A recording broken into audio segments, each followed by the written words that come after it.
आज की इस वीडियो में हम डिटेल में बात करेंगे फिबोनाची टूल के बारे में। अगर आप एक बिगिनर ट्रेडर हैं और फिबोनाची टूल के बारे में कुछ भी नहीं जानते हैं या आपको इसके बारे में थोड़ी जानकारी है लेकिन आप यह नहीं जानते कि इसे सही तरीके से कैसे इस्तेमाल किया जाता है, कौन सी सेटिंग पर यह सबसे बेहतर काम करता है और इससे कैसे प्रॉफिट कमाया जा सकता है, तो इस वीडियो को अंत तक जरूर देखें। इस वीडियो में मैं आपको पूरी डिटेल में बताऊंगा कि फिबोनाची टूल क्या है, ये इतना महत्वपूर्ण क्यों है और इसे इस्तेमाल करके आप ट्रेड में एंट्री और एग्जिट कैसे ले सकते हैं। मैं आपको यह भी बताऊंगा कि कौन सा बेस्ड सेटअप है जिसे इस्तेमाल करके आप इस टूल की मदद से अच्छा प्रॉफिट कमा सकते हैं और किस समय फिबोनाची टूल को यूज नहीं करना है। बिल्कुल आसान भाषा में समझाऊंगा जिससे आपको बहुत आसानी से समझ में आ जाए। तो चलिए वीडियो को शुरू करते हैं और सबसे पहले जानते हैं कि फिबोनाची टूल क्या है और इसका महत्व क्या है। मैं आपका समय बर्बाद नहीं करना चाहता कि फिबोनाची टूल्स की हिस्ट्री बताकर कि इसका फाउंडर कौन है, फिबोनाची नंबर क्या होता है और फिबोनाची रेशो कैसे निकालते हैं, क्योंकि आपके लिए ये इंपॉर्टेंट नहीं है।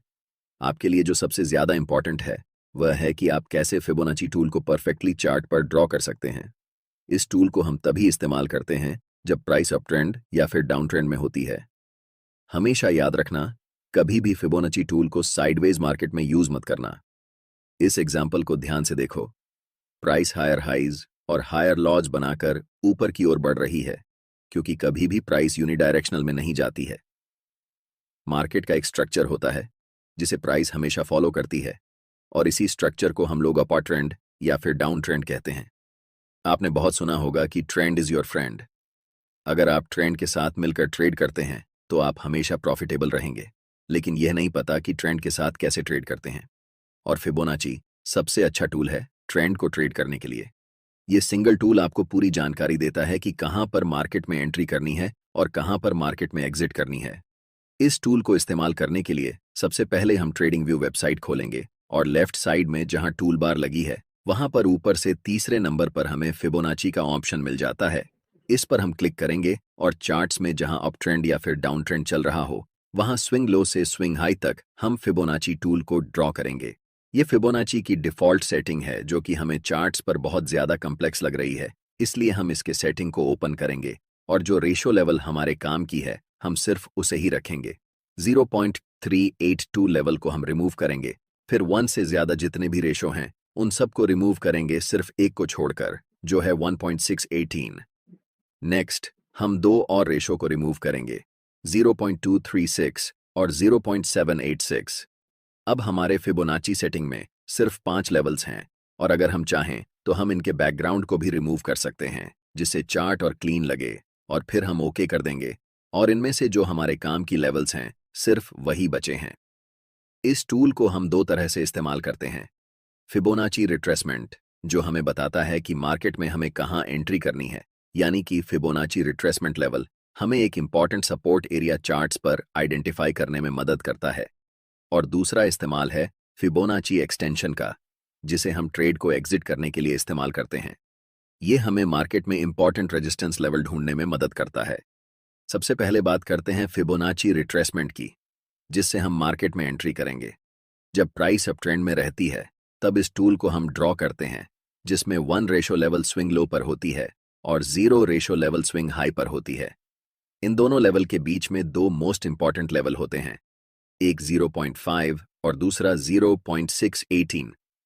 पूरे फिबोनाची में जो सबसे इंपॉर्टेंट लेवल है जिसके लिए हम इस टूल का इस्तेमाल करते हैं और जिसकी प्रोबेबिलिटी मार्केट में सबसे ज्यादा होती है, वह लेवल है 0.618। इस लेवल को हम गोल्डन रेशो कहते हैं। इसी कारण प्रोफेशनल ट्रेडर्स इस लेवल का इस्तेमाल करके ट्रेड में एंट्री लेते हैं, जिससे उनके ट्रेड की प्रॉफिटेबल होने की संभावना सबसे ज्यादा होती है। मार्केट कभी भी एक डायरेक्शन में लगातार नहीं जाती है। मार्केट हमेशा रिट्रेस करती है, उसके बाद फिर से रैली करती है, फिर से पुल बैक करती है और फिर से रैली करती है। ये मार्केट का स्ट्रक्चर होता है और इसी पुल बैक का फायदा उठाकर मार्केट में एंट्री ली जाती है और ट्रेंड के साथ ट्रेड किया जाता है, जिससे ट्रेड में प्रॉफिट होने की चांसेस 80 से 90% तक होती हैं। जब प्राइस रिट्रेस करके 0.5 और 0.618 लेवल के बीच में आती है और उस समय हमें कोई बुलिश सिग्नल मिलता है, जैसे बुलिश एंगुल्फिंग कैंडलस्टिक पैटर्न या हैमर कैंडल पैटर्न, तब हम उस बुलिश कैंडल के ऊपर जब अगली कैंडल क्लोज होती है उस समय मार्केट में बाय पोजीशन बनाते हैं। हमारा stop loss recent swing low के नीचे होता है और अगर यह लो टूट जाता है तो यह संकेत है कि मार्केट अब ट्रेंड चेंज करने वाली है या फिर मार्केट साइडवेज होने वाली है। अब हमने ये पूरी तरह से जान लिया है कि फिबोनाची टूल को इस्तेमाल करके कैसे ट्रेड में एंट्री कर सकते हैं। आगे मैं बताऊंगा कि कौन से इंडिकेटर्स के साथ मिलाकर इस टूल को ट्रेड करना चाहिए ताकि आपको सबसे बेहतर रिजल्ट मिल सके। लेकिन उससे पहले जानते हैं कैसे हम इस टूल को इस्तेमाल करके परफेक्ट रेजिस्टेंस लेवल ढूंढ सकते हैं ताकि मार्केट रिवर्स होने से पहले अपनी पोजीशन को एग्जिट कर सकें। ऐसे लेवल को निकालने के लिए हमें प्राइस रिट्रेसमेंट पर फिबोनाची ड्रॉ करना पड़ता है। याद रखना, जब हम ट्रेड में एंट्री कर रहे थे तब हम मार्केट रैली पर फिबोनाची टूल को ड्रॉ कर रहे थे, लेकिन इस समय हम पुल बैक, जिसे हम रिट्रेसमेंट भी कहते हैं, पर हाई से लो तक फिबोनाची ड्रॉ करेंगे। इस उदाहरण में हमें इस लेवल से निचले लेवल तक फिबोनाची ड्रॉ करना है। इस बार 1 रेशो लेवल प्राइस के स्विंग हाई पर है और 0 रेशो लेवल प्राइस के स्विंग लो पर है। हमारा अल्टीमेट टारगेट है फिबोनाची एक्सटेंशन का 1.618 रेशियो लेवल। जब भी प्राइस इस लेवल पर आती है तो वह रेजिस्टेंस की तरह काम करती है। हालांकि फिबोनाची एक्सटेंशन लेवल की प्रोबेबिलिटी लगभग 25% के आसपास होती है, जिस कारण ज्यादातर ट्रेडर्स स्विंग हाई पर ही अपना प्रॉफिट बुक कर लेते हैं। लेकिन अगर आप चाहें तो इस लेवल पर 50% क्वांटिटी बुक कर सकते हैं और एक्सटेंशन लेवल पर 1.6 और 18 पर पूरी क्वांटिटी बुक कर सकते हैं, जिससे आपके प्रॉफिट बड़े साइज में होंगे। अब आपको पता चल गया है कि फिबोनाची रिट्रेसमेंट और फिबोनाची एक्सटेंशन के बारे में, जिससे आप मार्केट में परफेक्ट एंट्री और एग्जिट कर सकते हैं। लेकिन जैसा कि मैंने पहले बताया था, फिबोनाची टूल को अकेले यूज नहीं करना चाहिए। जब तक हम इसके साथ प्राइस एक्शन को नहीं जोड़ते तब तक यह टूल प्रॉफिटेबल नहीं हो सकता है। आगे जानेंगे कि इसे कैसे बेहतर तरीके से इस्तेमाल था कि मार्केट का एक स्ट्रक्चर होता है। जब मार्केट अप ट्रेंड में होती है तो वह सिर्फ एक दिशा में ऊपर नहीं जाती है। पहले वह ऊपर जाती है, फिर थोड़ा सा रिट्रेस होकर नीचे आती है और फिर से ऊपर जाती है। यही मार्केट का स्ट्रक्चर होता है और इसी स्ट्रक्चर के साथ हम फिबोनाची टूल का इस्तेमाल करके ट्रेड में एंट्री और एग्जिट लेते हैं। चलिए इसे एक उदाहरण से समझते हैं। मान लीजिए यह हिंदुस्तान एरोनॉटिक्स लिमिटेड का चार्ट है और प्राइस अप ट्रेंड में है, क्योंकि प्राइस हायर हाइज और हायर लॉज बनाते हुए ऊपर की ओर जा रही है। अगर प्राइस ने पहले ही एक रैली कर ली है और हम उस समय तुरंत मार्केट में एंट्री लेना चाहें तो हमारा स्टॉप लॉस बहुत बड़ा हो जाएगा, जिससे हमारे ट्रेड का रिस्क रिवॉर्ड रेशो बहुत खराब हो जाएगा और हमारा रिस्क मैनेजमेंट नहीं हो पाएगा। इसलिए ऐसे समय में हम ट्रेड में एंट्री नहीं लेते।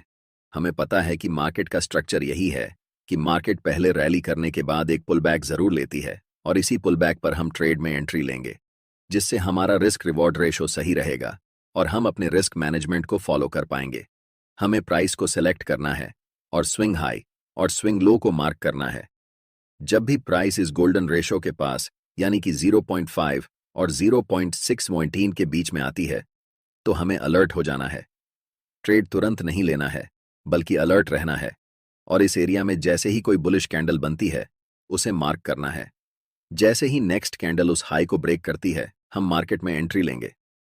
हमारा स्टॉप लॉस स्विंग लो के नीचे होगा और पहला टारगेट मिनिमम स्विंग हाई होगा। अगर नेक्स्ट टारगेट की बात करें तो हम रिट्रेसमेंट पर फिबोनाची टूल को हाई से लो पर ड्रॉ करेंगे, जिससे हमें ऊपरी लेवल पर 1.618 फिबोनाची लेवल मिलेगी। वहां पर हम फाइनल प्रॉफिट बुक करेंगे। इसी तरह हम नेक्स्ट उदाहरण देखते हैं। प्राइस लोअर हाइज और लोअर लॉज बनाते हुए नीचे की तरफ जा रही है, मतलब अभी डाउन ट्रेंड चल रहा है। जब भी प्राइस रिट्रेस होकर थोड़ा सा ऊपर आती है तो उस समय आपको फिबोनाची टूल को ड्रॉ करना है। पहले स्विंग हाई पर क्लिक करना है और फिर सबसे लोएस्ट लेवल पर क्लिक करना है, जिससे आपके पास गोल्डन रेशो 0.618 और 0.5 के बीच में आएगी। जब भी प्राइस कोई बेयरिश सिग्नल दे, जैसे कोई कैंडलस्टिक पैटर्न, तब हमें सेल ट्रेड में एंट्री लेना है। मिनिमम टारगेट हम 0 फिबोनाची लेवल रख सकते हैं और फाइनल टारगेट के लिए हम रिट्रेसमेंट पर फिबोनाची को लो से हाई पर ड्रॉ करेंगे, जिससे 1.618 लेवल मिलेगा, जो हमारा फाइनल टारगेट होगा। उम्मीद करता हूं कि आपको फिबोनाची टूल के बारे में सब कुछ समझ आ गया है, जिससे आप आसानी से ट्रेड में एंट्री कर सकते हैं और अपने रेजिस्टेंस लेवल को ढूंढकर वहां तक प्रॉफिट को राइड करके बुक कर सकते हैं। इस वीडियो में इतना ही।